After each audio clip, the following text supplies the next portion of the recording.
Hello, I'm Anthony. Welcome back to the Arturia Synclavier-V tutorial series. Today we're going to have a look at the Harmonics Editor. This is the lower half of the engine page, primarily where we generate the basic sounds and modulation settings for the Synclavier. Hope you're enjoying the series so far. If you are, check out the Patreon and channel member links below. It's a great way to help support my channel, allow me to carry on making this content. So without further ado, let's get underway. I'm going to press a note. We have a simple sine wave. We have our simple sine preset here. We have a single harmonic represented by this vertical bar. Now, ordinarily, I would say something simple along the lines of the height of the column represents the amplitude of the sound. And for the most part, that's true. If I introduce a new harmonic, the volume of that harmonic, you can see it in the spectrum analyzer, directly corresponds to the height of the bar. But that's not true for the fundamental. Essentially, this synthesizer is going to output a sound at whatever volume the synth is currently set to, and it doesn't matter what level the fundamental is set to. So if I reduce the volume of the fundamental, you can see the sound's not getting any quieter at all. What's actually happened is that you've started to hear some noise. Well, I'm going to stick noise in air quotes because what you're actually hearing is quantization noise. All of this nastiness that's being introduced is because this particular preset, the simple sine preset, operates at an 8-bit depth. It means we don't have enough granularity to properly identify what this volume is. So if I turn it down low enough, you're going to get very severe quantization noise. If I turn the bit depth back up again, here we are currently set to 8 bits. If I turn it up to 24, then all of that quantization noise goes away because now there are sufficient amplitude levels for us to be able to properly identify what this level is, and the synthesizer is properly reconstructing the sine wave. So just bear in mind there's this odd quirk where it comes to the fundamental that it doesn't actually reduce the volume. With that curious technical quirk out of the way, let's go on to have a look at the Additive editor itself. So we have 24 different slots, which means that basically we're representing the first 24 harmonics of the harmonic series. This introduces an interesting sonic characteristic to the synthesizer because that's actually a fairly low limit. If I play a note at 130 Hertz, and each one of these slots represents an increase of the harmonic number, we're basically jumping up in steps of 130. Well, 130 times 24 is 3,120, so the highest harmonic I can possibly generate is 3,120 Hertz, way below the limit of our hearing. Ordinarily, synthesizers are capable of generating tones much, much higher than that. And so we have this kind of artificial ceiling on the frequencies that we can generate. A nice way to demonstrate this is to dial up a simple sawtooth. If we go down to one of the 4 preset options down below, I'm just going to simply ask the Additive synthesizer to draw a sawtooth for me so that I don't have to draw in all of these harmonics. As you can see, a sawtooth has every harmonic of the harmonic series with amplitude 1 over n, where n is the number of the harmonic series. So here's the second harmonic at half the amplitude of the first harmonic. The third harmonic is 1/3, and so on and so on. That generates a reasonable representation of a sawtooth. It's not a sawtooth because we're only generating harmonics up to 3,120. This big space over here is where all of those missing harmonics are. It's not a criticism of the instrument. This was a digital sampler invented 40 years ago. It cost you $250,000 to buy one of these things. So, you have to keep all of this stuff in context. Let's have a look at a couple of the other presets. Here's our square wave with odd harmonics. Again, we have a different algorithm. So we have the same mathematical formula being applied. They're the same harmonics as a sawtooth. It's just that all of the even harmonics are disappearing. And that's what we get, a representation of the square wave. And then finally the triangle, which also has only odd harmonics, but this time it's 1 over n squared. So instead of the third harmonic being 1/3 of the volume or amplitude of the fundamental, it's 1/9 of the amplitude, so you get a much, much steeper drop off. And again, here's our representation of the triangle wave. Below the amplitude editor, we also have a phase editor, particularly interesting in the case of triangle waves because, as you can see, some of the harmonics have their phase inverted. This is how we invert the phase. And as I basically move these bars up and down, you can see what fairly dramatic impact changing the phase has on a waveform. A nice way to demonstrate what's going on with phase is to go back to the sine wave, play a note, and then start oscillating the phase backwards and forwards. And I can actually make it pitch bend. What I'm doing there is I'm moving the wave. I'm basically picking the entire wave up and moving it forwards or backwards in time. Well, of course, you can't go forwards or backwards in time. What I'm really doing is changing the amplitude arbitrarily over time as I kind of move this image. Imagine the superimposed sine wave, and I'm moving it backwards and forwards as it's trying to play.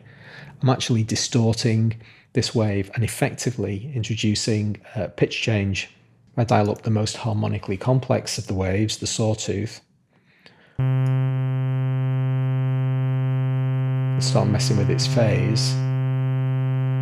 So what I'm basically doing is picking up each one of those harmonics. So the 24 different harmonics being represented here, then their 0 points are identical. Basically, if you imagine the graph, if all of the phases are at 0, then they all start playing at the same time. And so there's a very close mathematical relationship between all of those things. The moment you throw the phase out, you're shifting some of those harmonics backwards and forwards in time. That has a dramatic effect on the constructive and destructive interference of the wave. As you can see, this bears no resemblance to the sawtooth that we started off with, simply by changing the phase. So it is a really important kind of tonal sculpting tool. And now this looks really nothing like a sawtooth at all and sounds quite dramatically different as well. So having just messed with that phase curve, I want to get rid of them all. How can I? We have some drawing tools at the bottom. Let's use one of those too. Click on the eraser tool. And now, instead of drawing in the editor, all that happens when I click on any individual harmonic is that they disappear. So back to my pencil tool, draw some stuff, eraser tool, get rid of all of that stuff. Then we can draw straight lines with our harmonics. Let's jump back up to the carrier editor and simply draw a line.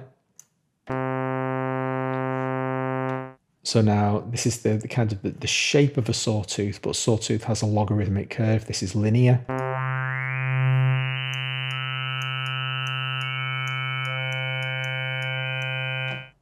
Then we can scale all of the harmonics with the offset tool. So now I can basically pick up anywhere, just click in the editor, start dragging up or dragging down, and I scale all 24 harmonics simultaneously.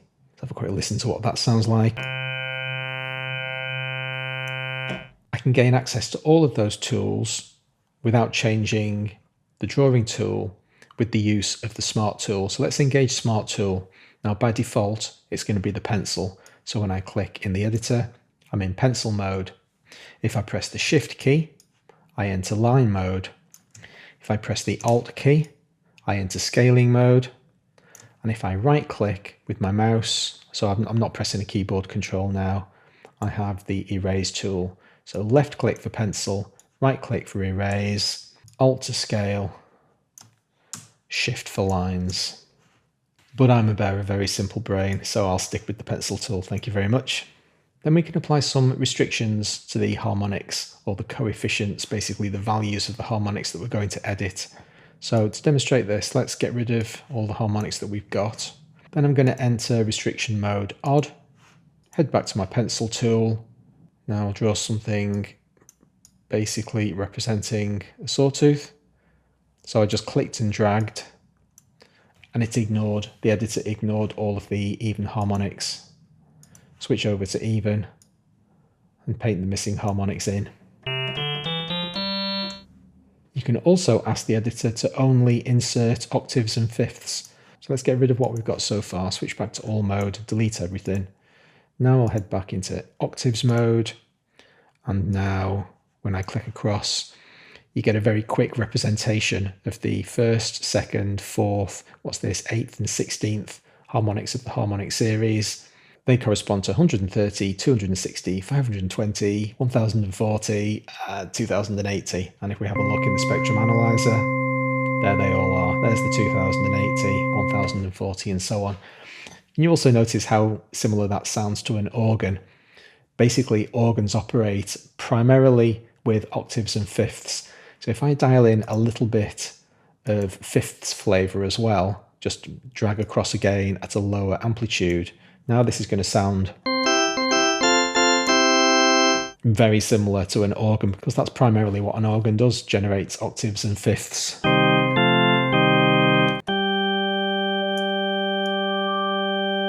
This is what you're doing when you're pulling out drawbars on an organ. I can double click any of these columns to reset them, so it looks like the first click's kind of edited, but if you do a double click with any kind of confidence, then it'll get rid of the harmonic. Now today we're restricting our conversation to just the carrier, but it's worth bearing in mind, I'll just mention at this point, everything that I'm doing in the carrier can also be done to the modulator. We're going to have a deep conversation about modulators a little bit later in this series, but just bear in mind that I can do all of this stuff with the modulator, and all of the same settings apply to both editors. Okay, I'm going to throw all of those changes away, get myself back to the simple preset again, and this time we're going to switch over to sample view.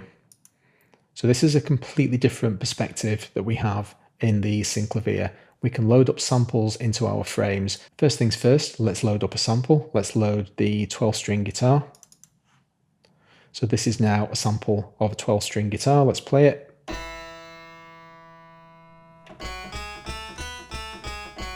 So that's an actual sample being played back. There is a WAV file on the hard drive representing this sample.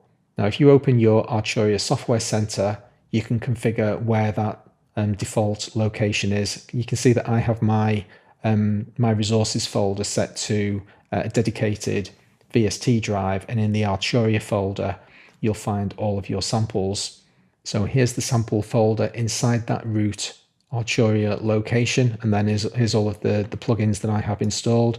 Here's the Synclavier, and when I drill into these individual folders, here are all of the samples. So it basically does a complete scan of all of these folders. So for instance, AC Metal Hit, here's there. Let's have a look at that one. There it is. So it's basically just reading all of those WAV files from that location. So now we have a sample editor. We have a start and end sample points represented by these green triangles. They're also denoted in the trim section, the start and end. So if I trim a little bit of the transient off this guitar, it's going to sound quite different now.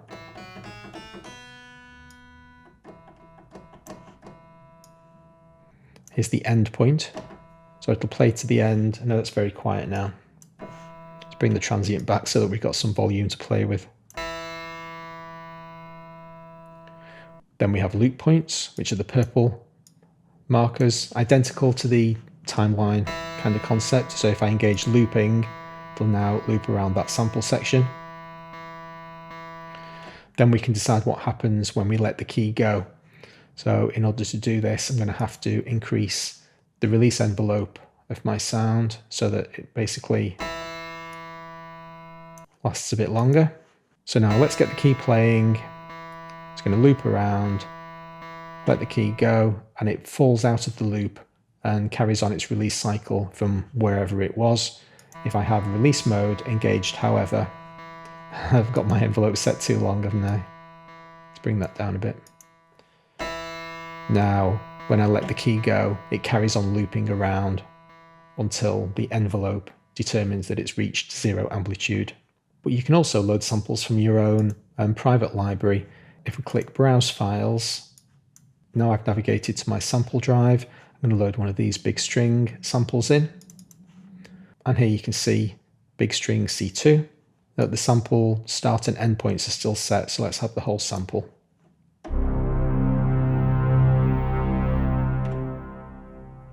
If I want to permanently add that sample to my Synclavier library, I can do it manually. I can copy that WAV file and paste it over to the Arturia folder, but the Synclavier can do it for me as well with the Save Current Sample in Library option, which is this button here. If I click that button, that WAV file is now being copied into the Arturia user folder. Let's have a quick look at that. Here it is. I'm not aware of a way inside the Synclavier editor where I can actually delete that WAV from my library now. I would need to go into Windows Explorer and delete it from there. No big deal. So let's just clarify what's happening at the moment. We're in sample mode, So we don't have access to the timeline. When I press the key, can you see that the timeline isn't actually advancing? There is no timeline. Let's add a couple more frames. So there's no purple dot traveling through the timeline. I'm in pure sample editing mode here.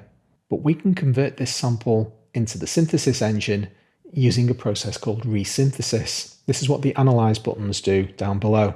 So what I'm going to do now is press Analyze to Carrier. Now the sample's been copied up into the timeline editor. If I press a key on the keyboard, we see this strobing line representing the playback of the sample in time. What we can now do is place frame markers on this sampling point.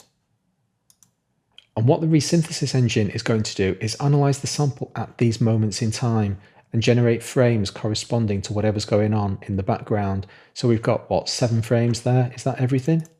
Yeah, that's the whole view.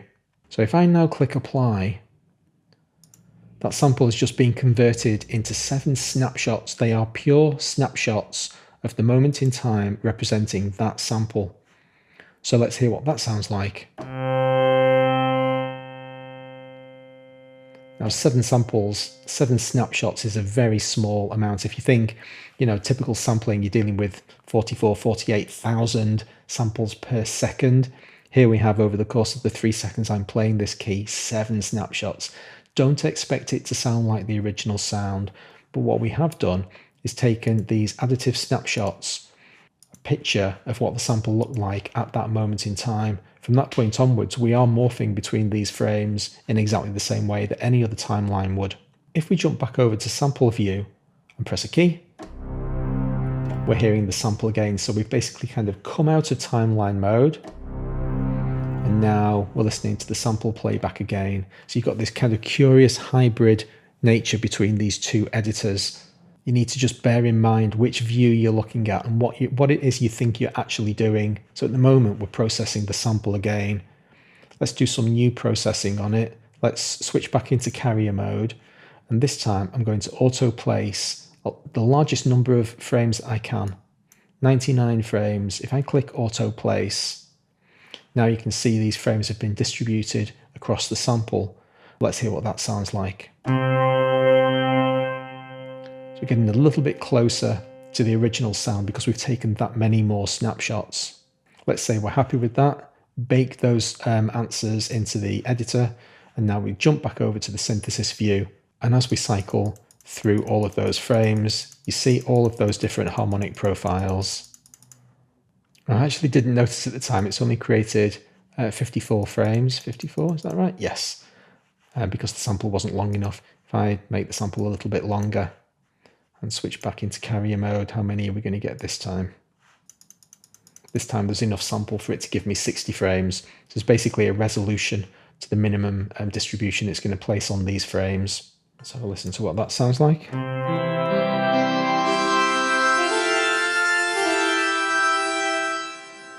Let's cancel out of analysis mode. Just click the little cross so we get back to our standard settings. This time I'm going to go head back into my sample folder, and I'm going to browse files, and this time I'll load up big string E2. So I'm playing a C on the keyboard, but as you can see, playing an E in the tuner. Well, I can tune this sample to the key that it properly corresponds to with my tuning settings. So now if I press, so if I press a C on the keyboard, I'm playing an E in the sampler. So this is basically the native key.